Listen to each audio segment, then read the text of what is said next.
Sun Tzu was a Chinese general, military strategist, and philosopher who lived during the Eastern Zhou period of ancient China, believed to have been born around 544 BC. He is the author of the renowned book, The Art of War, which is still studied and revered today for its insightful and practical military strategies. His legacy continues to inspire and influence people today, nearly 2,500 years after his death.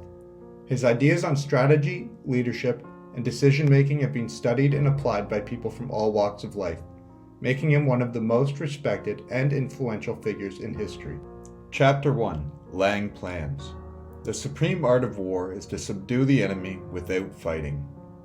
Chapter 1 outlines the importance of careful planning in warfare and provides strategies for effective planning. Sun Tzu emphasizes that victory in battle depends on the ability to adapt to changing circumstances and to anticipate the actions of the enemy.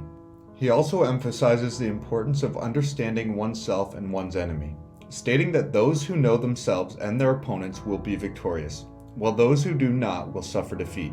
He also stresses the need to make decisions quickly and with confidence, based on a thorough analysis of the situation. Overall, the chapter sets the tone for the rest of the book by stressing the importance of careful planning and strategic thinking in warfare. It highlights the need for both flexibility and adaptability, as well as a deep understanding of oneself and one's opponent. Chapter 2. Waging War. The skillful leader subdues the enemy's troops without any fighting. He captures their cities without laying siege to them. He overthrows the kingdom without lengthy operations in the field. Chapter 2 focuses on the importance of understanding the different elements that make up a successful campaign. Sun Tzu states that success in war depends on several factors, including strategic planning, strong leadership, and effective communication. Sun Tzu also discusses the importance of choosing the right battlefield and timing for the battle, as well as the need to use deception to confuse and mislead the enemy. He stresses the importance of gathering intelligence and using spies to gain information about the enemy's plans and movements. Additionally, the chapter discusses the importance of maintaining the morale and discipline of one's own troops, as well as understanding the psychology of the enemy.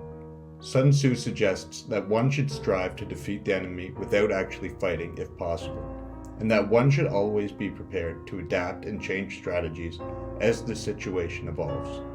Chapter 3. Attack by Stratagem. Thus we may know that there are 5 essentials for victory. 1. He will win who knows when to fight and when not to fight. 2.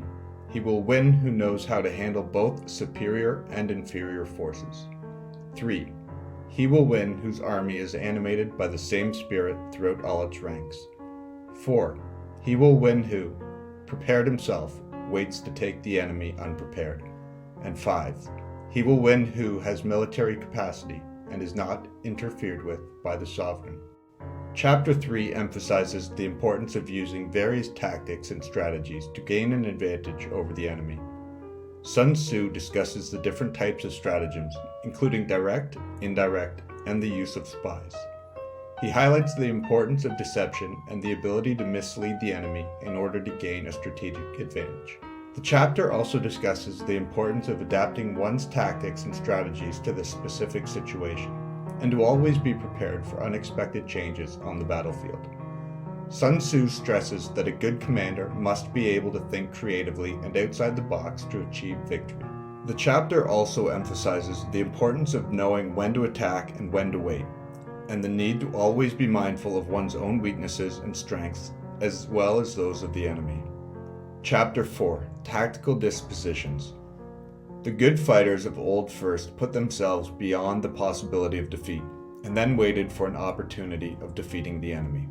Chapter 4 focuses on the importance of making strategic and tactical decisions based on the specific circumstances of the battlefield. Sun Tzu emphasizes the need to consider factors such as the terrain, weather, and other environmental factors when making decisions about how to deploy troops and engage the enemy. He also discusses the importance of understanding the strengths and weaknesses of one's own troops and those of the enemy. The chapter highlights the importance of using terrain to one's advantage, and the need to be flexible and adaptable in one's tactics and strategies. Sun Tzu also stresses the importance of morale and discipline and the need for commanders to lead by example. Additionally, the chapter discusses the use of spies and intelligence gathering to gain an advantage over the enemy. Sun Tzu emphasizes the importance of using deception and misdirection to confuse and mislead the enemy, as well as the need for swift and decisive action when the time is right. Chapter 5. Energy. All warfare is based on deception. Chapter 5 focuses on the importance of efficient use of resources and energy in warfare. Sun Tzu emphasizes the need to conserve energy and resources whenever possible, and to focus one's efforts on the most critical objectives. He stresses the importance of using resources wisely and avoiding wastefulness in order to maintain the strength and resilience of one's troops over the long term. The chapter also discusses the importance of maintaining morale and discipline, and the need for commanders to lead by example. Sun Tzu suggests that good leadership can inspire troops to work harder and more efficiently, and can help to conserve resources and energy. Additionally, the chapter discusses the importance of timing and the need to strike when the time is right. Sun Tzu suggests that one should always be mindful of the costs of action versus inaction, and should act decisively when the benefits outweigh the risks. Chapter 6. Weak points and strong. There is no instance of a country having benefited from prolonged warfare. Chapter 6 focuses on the importance of understanding one's own strengths and weaknesses, as well as those of the enemy. Sun Tzu suggests that the key to victory is to exploit the weaknesses of the enemy while protecting one's own strengths. He emphasizes the importance of understanding the different types of strengths and weaknesses, including those that are physical, mental, and moral in nature. The chapter also discusses the importance of flexibility and adaptability in one's tactics and strategies. Sun Tzu suggests that one should be willing to change tactics when faced with a new situation, and should always be mindful of the strengths and weaknesses of one's own troops and those of the enemy. Additionally, the chapter discusses the importance of using intelligence and espionage to gain information about the enemy's strengths and weaknesses. Sun Tzu suggests that the use of spies and other forms of intelligence gathering can provide valuable insights that can be used to gain an advantage over the enemy. Chapter 7. Maneuvering. The expert in battle moves the enemy, and is not moved by him. Chapter 7 focuses on the importance of using strategic positioning and movement to gain an advantage over the enemy. Sun Tzu suggests that the key to victory is to be able to move quickly and efficiently, and to be able to outmaneuver the enemy. He emphasizes the importance of understanding the terrain and the different types of movements that can be used to gain an advantage. The chapter also discusses the importance of deception and misdirection in maneuvering. Sun Tzu suggests that one should be able to create the appearance of strength where there is weakness, and to create the appearance of weakness where there is strength. He also emphasizes the importance of being unpredictable and keeping the enemy guessing in order to gain an advantage. In addition, the chapter discusses the importance of timing and maneuvering. Sun Tzu suggests that one should be able to strike when the enemy is unprepared, and to withdraw when the enemy is at full strength. He also emphasizes the importance of being able to adapt to changing circumstances and adjusting one's tactics and strategies accordingly. Chapter 8. Variation in tactics. Pretend inferiority and encourage his arrogance. Chapter 8 focuses on the importance of being able to adapt one's tactics and strategies to the changing circumstances of warfare. Sun Tzu suggests that one should not rely on a single approach to warfare, but rather should be able to adapt to different situations as they arise. He emphasizes the need for flexibility and the ability to change tactics quickly in response to changing conditions on the battlefield. The chapter also discusses the importance of understanding the strengths and weaknesses of different types of troops and weapons, and of using them in a way that maximizes their effectiveness. Sun Tzu suggests that different types of troops and weapons are suited to different types of situations, and that commanders should be able to recognize and exploit these differences to gain an advantage over the enemy. Additionally, the chapter discusses the importance of understanding the psychological aspects of warfare and of using tactics that are designed to undermine the morale and confidence of the enemy.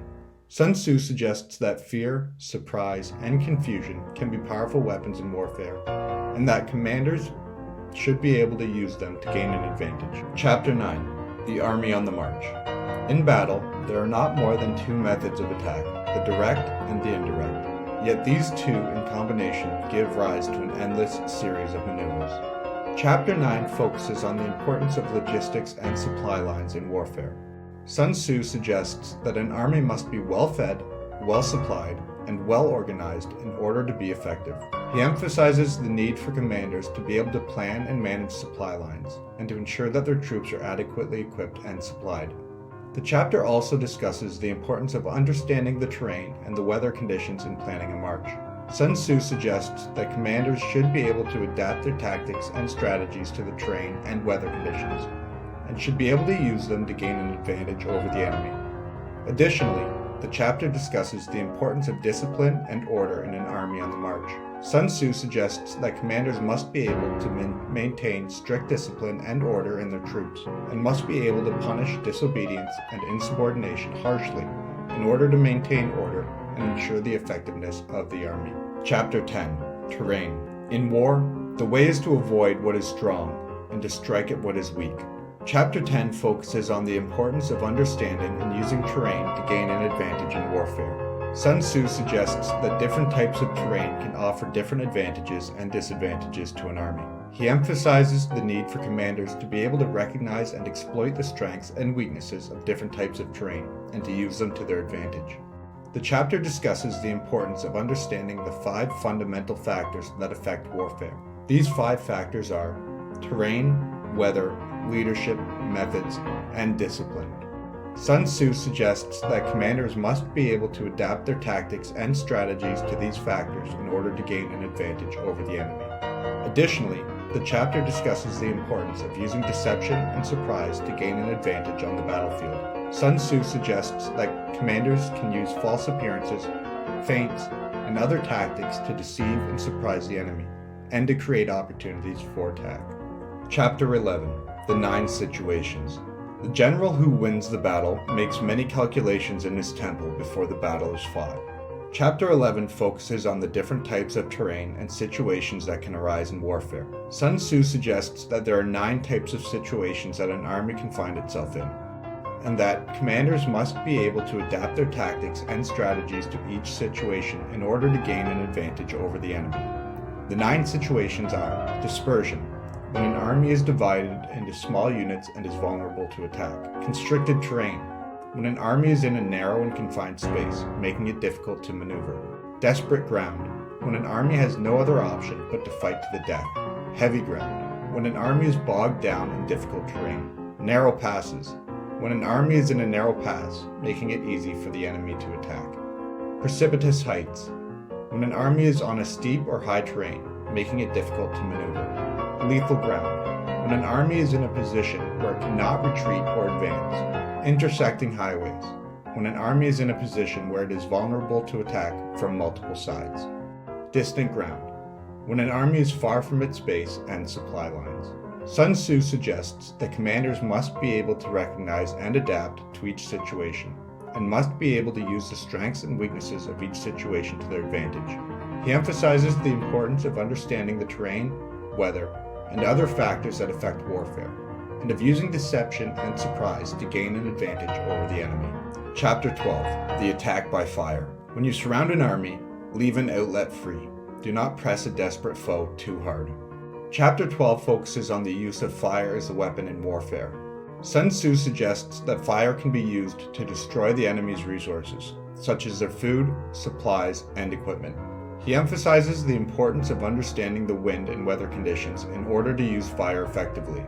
Sun Tzu suggests that commanders must be able to recognize the vulnerabilities in the enemy's resources and must be able to attack them with fire in a way that maximizes the damage. Additionally, the chapter discusses the use of fire in psychological warfare. Sun Tzu suggests that the sight and sound of a large fire can create fear and panic in the enemy, and can be used to demoralize them and create opportunities for attack. Sun Tzu also emphasizes the importance of discipline in the use of fire as a weapon.